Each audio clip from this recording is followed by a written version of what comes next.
Hello everyone, my name is Brian Starley. Bonjour, je m'appelle Brian Starley et je veux vous raconter l'histoire d'une des rencontres les plus incroyables que j'ai eues avec Dieu de toute ma vie et qui concerne le salut d'une jeune femme, une sorcière occulte qui a été sauvée dans les bois à Sparte, Géorgie.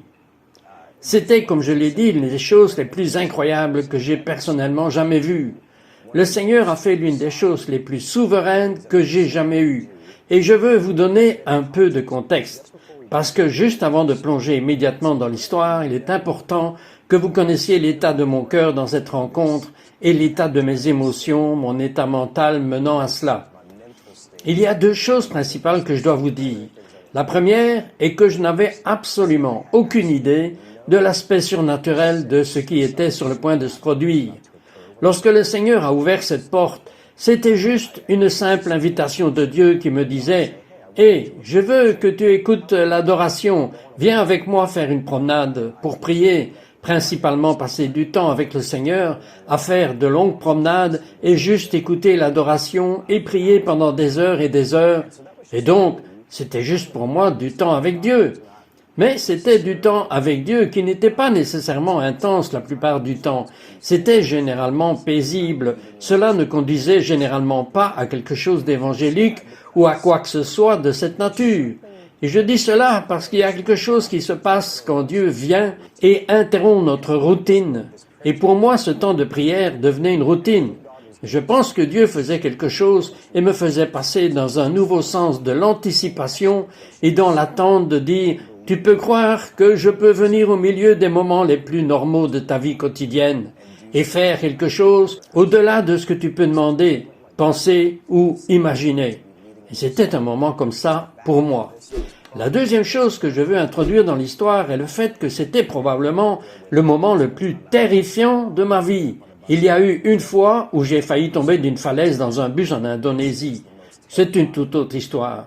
Mais à côté de ça, c'est le moment le plus terrifiant de ma vie. Et je dis ça parce que l'un des plus grands pièges de l'ennemi pour nous, en tant que corps de Christ, en tant que croyants en Jésus, c'est de venir envahir votre espace de pensée, envahir votre cœur. Et vous dites, Dieu, il y a quelque chose en moi qui me dit que je suis tout simplement trop incompétent pour faire cela. Et souvent, c'est cette attaque de peur et ce avec quoi je peux vous encourager dans le partage de ce témoignage. Rappelez-vous le fait que j'avais peur tout le temps et que ce n'est jamais parti. Mais Dieu était fidèle au milieu de cela. Je n'ai pas nécessairement ressenti une foi très dynamique et active dans le moment de cette rencontre pour ce qui s'est passé. Mais Dieu, au milieu d'un état de faiblesse, comme Paul l'explique, c'est une avenue parfaite pour que sa force s'écoule. Donc cela étant dit, je veux plonger dans cette histoire qui s'est déroulée il y a plusieurs années lorsque je rendais visite à ma famille, à ma ville natale de Sparte en Géorgie. C'était juste une visite familiale normale, et bien sûr nous parlions du Seigneur et de choses de cette nature. Mais la plupart du temps, nous passions juste du temps les uns avec les autres et faisions un peu de lecture ensemble et regardions la télévision. Et je pense que c'était le 4e ou le 5e jour de cette visite. Et tout d'un coup, j'ai eu cette incitation de l'Esprit Saint. C'était très doux, mais je savais que c'était le Seigneur. Et il a dit, je veux que tu attrapes tes écouteurs, tu les mets et tu viens avec moi en promenade. J'ai dit, ok, Seigneur. J'ai dit au revoir à ma famille et j'ai dit que je serais probablement de retour dans environ 2 heures. C'était normal pour moi de prier pendant 1h30, 2 heures, pendant des promenades. Bien, j'ai dit, je vais essayer de marcher dans les bois. Maintenant, je suis tout le contraire de mon jeune frère. Je ne suis pas une personne très nature. J'aime regarder la nature, mais je ne suis pas une personne très nature. Et mon jeune frère est exactement le contraire. Comme je l'ai dit, il aime la chasse et tout ce qu'il possède est orange, fluo ou jaune. Et je suis l'élève parce qu'il m'a donné des conseils très utiles qui ont joué un rôle dans l'histoire dans laquelle je vais entrer dans un instant. Alors je décide que je vais aller marcher avec le Seigneur dans les bois et je marche et je prie. Et comme beaucoup d'entre vous le savent, il est très facile de perdre complètement la notion du temps quand vous êtes juste dans cet espace du Seigneur. Vous êtes juste en adoration et vous vous sentez en quelque sorte rattrapé par lui si vous voulez. Surtout quand vous commencez à prier en esprit dans votre langue de prière, votre esprit est en quelque sorte libéré et votre esprit se remplit et il est facile de perdre la notion du temps. Donc, c'est très bien d'être perdu en Dieu et perdu en esprit, mais ce n'est pas si bien quand vous êtes littéralement perdu physiquement. Eh bien, c'est ce qui m'est arrivé. Et donc, j'écoute de la musique de louange, il se fait tard, et je tergiverse juste en quelque sorte, en retardant le temps, en pensant que j'étais sûr que j'allais retrouver mon chemin, et j'ai fini par m'asseoir sur cette petite bûche et prier pendant encore 30 minutes. Et avant que je ne le sache, mon téléphone était mort. Donc je n'avais pas de lampe de poche. Je ne pouvais pas avoir mon téléphone pour faire de la lumière. Et j'ai réalisé, oh mon Dieu, je ne sais même pas combien d'heures j'ai prié maintenant. Et je suis perdu ici au milieu des bois, à Sparte. Et j'ai commencé à paniquer. Non pas à cause d'une peur spirituelle, mais parce que nous avons ici des tonnes de coyotes, nous avons des tonnes de cochons sauvages, nous avons des serpents, nous avons toutes sortes de bestioles que je ne voulais pas rencontrer. Et donc j'ai commencé à courir. Je paniquais et je me souviens du conseil que mon jeune frère Jacob m'avait laissé. Il avait dit, Brian, si jamais tu es pour une raison quelconque dans les bois et que tu te trouves perdu, la meilleure chose que tu puisses faire, si tu n'as pas d'équipement ou un endroit où tu peux te garder au chaud, la meilleure manière dont tu peux t'en sortir est de trouver une source de lumière. Et quand tu trouveras cette source de lumière, ce ne sera probablement que des campeurs ou quelques voisins qui te ramèneront à la maison. Et donc j'ai erré pendant ce qui m'a semblé une éternité, mais qui n'était probablement pas si long. Et finalement j'ai vu une lumière au loin, et c'était si loin que je ne pouvais pas savoir exactement quel type de lumière c'était. Un feu de camp ou autre chose, et j'ai donc commencé à marcher, et marcher, et marcher, et finalement je me suis rapproché suffisamment de la lumière pour commencer à voir le contour de certaines figures. Je me suis un peu rapproché, peut-être à environ 30 ou 40 pieds, et quand je suis arrivé, je me suis arrêté net. Et j'ai littéralement perdu mon souffle pendant environ 2 secondes parce que je me suis suffisamment rapproché pour réaliser qu'ils étaient entièrement vêtus de noir et qu'ils se fondaient entièrement dans l'obscurité. Et c'était en fait un groupe de 10 filles qui entouraient ce feu de camp avec des robes cagoules. Et elles chantaient et elles avaient en fait fait un sacrifice d'animal. Elles avaient tué un chat, elles l'avaient jeté au milieu du feu et elles avaient toujours le couteau avec du sang dessus. Maintenant, même en disant que c'est drôle quand vous racontez cette histoire, votre esprit commence à revenir en arrière et certaines émotions commencent à revenir lorsque vous partagez le témoignage et je peux commencer à ressentir toute cette appréhension que j'avais. Je me disais, oh mon Dieu, qu'est-ce qui va se passer? Et au début, c'était un peu comme si je devais me pincer pour savoir si c'était réel. Et deuxièmement, je regardais cet animal sacrifié et je me suis dit, oh mon Dieu, mais ça se produit réellement. J'avais l'impression d'être sur un plateau d'un film, et la seule chose à laquelle je pouvais penser n'était pas, vous savez, que je voulais aller vraiment prêcher l'évangile à ces 10 filles sur les sectes. Non, non, non, je n'ai rien senti d'autre que de la peur, de la panique et de l'anxiété. Et j'ai pensé, je dois sortir d'ici, je dois sortir d'ici. Et j'ai donc commencé lentement à essayer de reculer, et j'ai fini par faire du bruit. Je n'ai pas vraiment le souvenir de ce que j'avais fait, et donc toutes m'ont entendu. Elles se sont tournées vers moi et m'ont regardé. Et l'une des filles qui avait fait le sacrifice et qui tenait encore le couteau, la pointe tournée vers moi, elle m'a dit « Qu'est-ce que vous faites ici ?» Et je ne plaisante pas, j'étais gelé, littéralement gelé de peur. Je ne pouvais pas bouger et je ne pouvais pas parler. Et peut-être trouvez-vous cela marrant, mais vous savez, pour moi à l'époque, ce n'était pas le cas.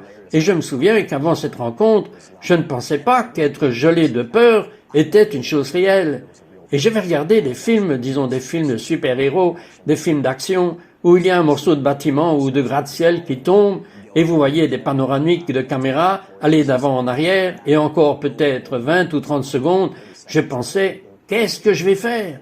Courir pour sortir de là? Je pensais que c'était juste un film hollywoodien, et j'ai réalisé que non, c'était bien une chose réelle, parce que j'envoyais avec toute ma force mentale chaque signal cérébral à mes jambes, en criant dans mon esprit, courir, courir, courir de là. Et peu importe combien de fois j'ai essayé d'envoyer des signaux à mes jambes, je ne pouvais pas bouger. Elle m'a crié 2 fois de plus. Que faites-vous ici? Que faites-vous ici? Et après la 3e fois, pointant ce couteau vers moi, toutes les 10 me regardant droit dans les yeux, le Seigneur m'a donné une parole de connaissance à ce moment-là.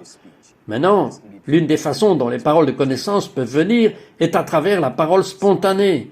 Et cela peut aussi être assez intimidant parce que cela contourne complètement votre intellect. Alors, j'ai juste laissé échapper. alors que je n'avais pas l'intention de dire ça. Je suis ici parce que Dieu m'a envoyé. Je suis ici pour vous dire qu'il est réel et qu'il vous aime. J'ai peut-être eu environ 1 ou 2 secondes, alors que je lançais cette parole, où j'ai ressenti cette audace qui était l'audace de Dieu. Ce n'était pas mon audace en tant qu'être humain. Je n'ai ressenti aucune audace dans le naturel. Et dès que cette parole est sortie, instantanément, cette audace est partie. Et j'étais juste là à ressentir à nouveau toutes ces émotions intenses. Maintenant, honnêtement, j'aurais préféré libérer cette parole et dire « Que Dieu vous bénisse » et me tourner et partir et fuir parce que j'étais si terrifié que j'étais de nouveau complètement figé dans la peur. Environ 1 demi-seconde après que cette parole ait fini de sortir de ma bouche, elle a laissé tomber le couteau sur le sol, elle a retiré sa capuche et elle a commencé à pleurer.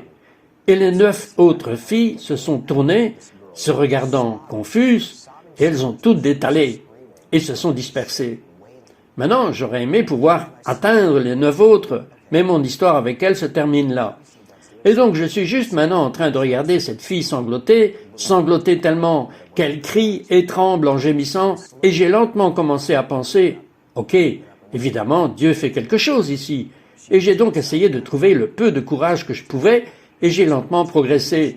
Et quand je suis arrivé à environ 2 ou 3 pieds devant elle, elle a sauté. J'ai pensé que j'allais être attaqué, parce qu'elle s'est juste précipitée sur moi.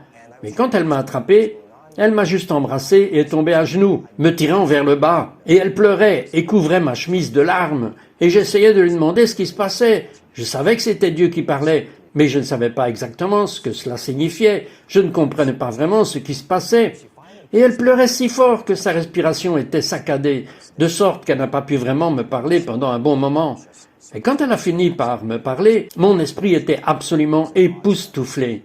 Et il est toujours époustouflé à ce jour par ce que Dieu a fait, par ce que Dieu avait mis en place. Et je veux vous encourager avec cela également dans votre routine normale, où au milieu des choses banales de la vie, attendez-vous à des moments providentiels. Recherchez les configurations de Dieu. Lorsque vous entendez ces incitations, écoutez les incitations. Je me demande aussi si je n'avais pas écouté le Seigneur pour faire cette promenade juste parce qu'il était tard et que j'étais fatigué, ce que j'aurais raté. Alors de toute façon, quand elle a enfin pu parler à nouveau et me dire ce qui s'était passé, j'ai été complètement époustouflé. Parce que j'ai découvert que non seulement elle était dans le culte satanique à part entière, mais sa mère l'avait élevée en tant que croyante. Et pas seulement cela, mais sa mère l'avait élevée en tant que croyante charismatique, croyante pentecôtiste. Elle priait dans l'esprit. Mais quand elle a commencé à entrer dans la préadolescence, vers 11 ou 12 ans, elle et son groupe d'amis ont commencé à se lancer dans des choses comme le Reiki et le toucher thérapeutique et à jouer avec des planches Ouija. Et je veux vraiment vous encourager aussi, si vous avez des membres de la famille ou même quelqu'un que vous connaissez qui commence à se lancer dans des choses comme les cristaux New Age, les cartes de tarot, etc. C'est l'un des plus grands pièges de l'ennemi pour nous rapprocher de plus en plus de la pente glissante du démoniaque. Alors qu'elle commençait à entrer dans ces choses, cela s'est intensifié. Et elle a dit qu'elle était maintenant en pleine sorcellerie avec ce groupe de ses 9 autres amis. Et elle faisait des séances de sacrifice en se coupant, etc. Elle était depuis l'âge de 13 ans liée à tout cela. Et elle avait 19 ans quand cela s'est produit. Elle était à l'étage, elle est descendue de sa chambre, a descendu les escaliers, et elle m'a dit qu'elle se disputait constamment avec sa mère. Et donc ce matin n'était pas différent des autres matins. Elle a descendu les escaliers et sa mère lui a dit « Ma chérie, je prie pour toi. » Son nom est Katrina. « Katrina, je prie pour toi pour que tu connaisses l'amour de Jésus et que tu connaisses l'amour de Dieu, qu'il est réel et qu'il t'aime. » Et elle a rétorqué à sa mère « Maman, j'aimerais que tu me laisses avec tous ces trucs. » Et cela me souffle encore l'esprit. Elle a dit cela ce matin quelques heures plus tôt à sa mère. « La seule façon dont je vais croire un mot de ce truc que tu me dis, c'est si quelqu'un venait vers moi ce soir, envoyé par Dieu, pour dire qu'il est réel et qu'il m'aime. » Et ça m'a transpercé le cœur quand j'ai entendu ça. Et j'ai juste commencé à pleurer avec elle là-bas sur le sol. Et finalement, j'ai brisé la puissance de la sorcellerie dans sa vie et elle est entrée dans la paix. Ce n'était pas une délivrance très dramatique comme on pourrait s'y attendre. C'est juste la paix de Dieu, parce que le Seigneur savait que c'était ce dont elle avait besoin. Il a juste respiré sur elle et après avoir traversé ces choses ou annoncé ces choses, je l'ai conduite à Jésus et elle m'a aidé à rentrer à la maison. En fait, elle a fini par être la première personne à avoir vraiment, intentionnellement fait des disciples. Il y a tellement de choses dont nous pourrions tirer des enseignements dans cette histoire. Mais encore une fois, je veux revenir au fait que vous pouvez faire confiance à Dieu. Quand vous ne vous sentez pas à la hauteur de la tâche, car je ne me sentais pas du tout à la hauteur de la tâche, je n'ai pas eu l'impression d'être un bon évangéliste sur le moment. Mais écoutez, peu importe comment vous vous sentez, l'Esprit Saint est en vous et il est le meilleur évangéliste. Cela étant dit, je veux prier pour tous ceux qui regardent, que le Seigneur utilise ce témoignage simplement pour édifier votre foi et pour édifier votre attente, votre anticipation de reposer dans sa grâce. Reposez-vous sur sa souveraineté. Reposez-vous sur sa bonté.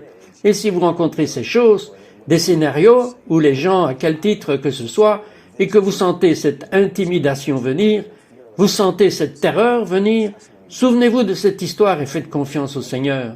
Reculez et déclarez ce qu'il dit et regardez ce que Dieu fera au nom de Jésus. Saint-Esprit, je prie pour chaque homme et chaque femme qui va regarder cette vidéo et entendre cette histoire. Seigneur, je prie pour qu'en la partageant, tu puisses faire un pont et non une barrière, car l'ennemi veut que le témoignage soit une barrière, mais pour au contraire que ton royaume pénètre au milieu de nous et au milieu d'eux quotidiennement, au nom de Jésus. Amen. Que Dieu vous bénisse.